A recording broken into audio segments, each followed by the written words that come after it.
책 읽기 좋은 날 북쌤입니다. 지난 시간에요. 김윤나 작가님의 말그릇 책을 갖고 이야기를 나눴어요. 큰 말그릇, 작은 말그릇. 차이점이 어떤 건지 이야기를 함께 나눴고요.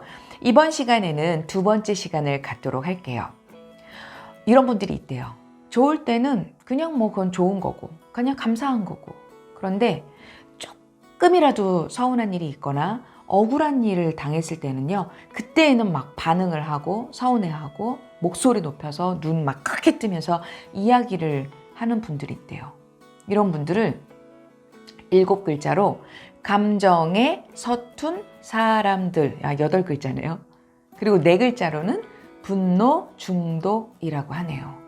그리고 같은 이 문제를 갖고도 어떤 사람은 정말 파르르르 막 열을 내고, 또 어떤 사람들은 크게 동요하지 않고, 또 어떤 사람들은 도저히 참을 수 없는 일인데, 또 어떤 사람들은 감당할 수 있는 일이고, 이렇게 차이가 나는 이유는요, 자존감이라고 하네요. 자존감이 높은 사람일수록 다른 사람에게 관대하대요. 그리고 적절하게 의사소통할 줄 안다고 합니다. 그런데 반대인 분들은, 그러니까 분노 중독인 분들은 본인한테는 관대하대요. 그리고 남들한테는 굉장히 까칠하게 굴고. 그런 분들한테 필요한 게 자기 진정 스위치라고 합니다. 이 안에 자기 진정 스위치를 발견을 해서 과열되었을 때 그 버튼을 누르고 잠깐 동안 멈출 수 있는 사람은요, 감정으로부터 자유로워진대요. 그러니까 감정에 내가 휘말리는 것이 아니라 자유로워질 수 있는 방법이 자기 진정 스위치를 이 안에 넣고 버튼을 딱 누를 수 있는 거. 사실 쉽지 않아요, 정말. 저도 알고 있는 내용이고, 좀 3번 화낼 거 2번만, 2번 화낼 거 1번만 하려고 노력을 하는데도 이게 말처럼 참 쉽지는 않아요. 근데 이 방법을 권해드리고 싶은 이유는 상대를 위해서가 아니라 나를 위해서.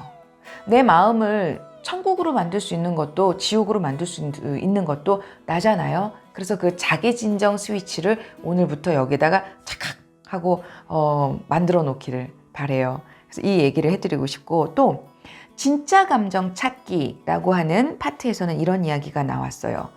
3가지 유형이 있대요. 첫 번째 유형, 폭포수형. 기분이 나쁘면 바로 쏟아내야 된대요. 그리고 속이 후련해질 때까지. 근데 폭포수 생각해 보세요. 워낙 물줄기가 세잖아요. 그리고 스스로 평가하기를 이렇게 생각한대요. 난 뒤끝이 없어. 난 쿨해. 그런데 이런 분들, 주변에 있는 분들은 마음이 많이 힘들지 않을까요? 본인은 속이 시원할지 모르겠지만 주변에 있는 분들은 속이 많이 화가 납니다. 오히려 이런 분들 때문에. 그래서 자신의 감정을 책임질 능력이 부족한 형이라고 하네요.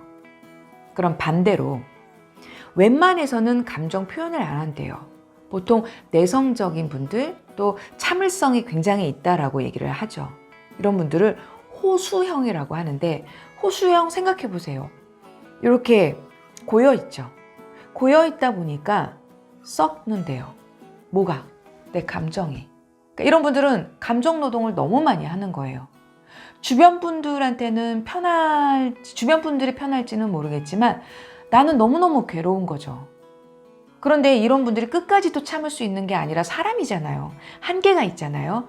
그러니까 어떤 순간에는 사소한 걸로 확 폭발을 해버릴 수도 있다고 합니다. 그래서 이런 분들은 호수형이라고 해요. 이 책에서 권해드리는 분들은 어떤 형이냐면 수도꼭지형. 시원하고 따뜻하고, 정말 할 말을 해야 될 때도 있지만 또 참아야 될 때는 참을 줄도 아는, 이렇게 조절할 수 있는 수도꼭지형을 권해드린다고 합니다. 그러면 관계가 굉장히 편안해질 수 있고요. 또 상대방이신 분들이 이런 분들과 이야기를 나누면 굉장히 편안해지고 이야기를 함께 나누고 싶다라는 생각이 듭니다. 만약에 지금 시청하고 계시는 분이 나는 그동안 폭포수형이었어. 나는 그동안 호수형이었어. 그러면 그거를 적절히 수도꼭지형이 될 수 있는 그런 도움이 되는 시간이 되시길 바래요. 그리고 또 말그릇을 키우는 듣기 기술이 있다고 합니다. 어쩌면 우리는 정말 요즘에 말 못하는 분들 거의 없잖아요. 다 말은 잘해요.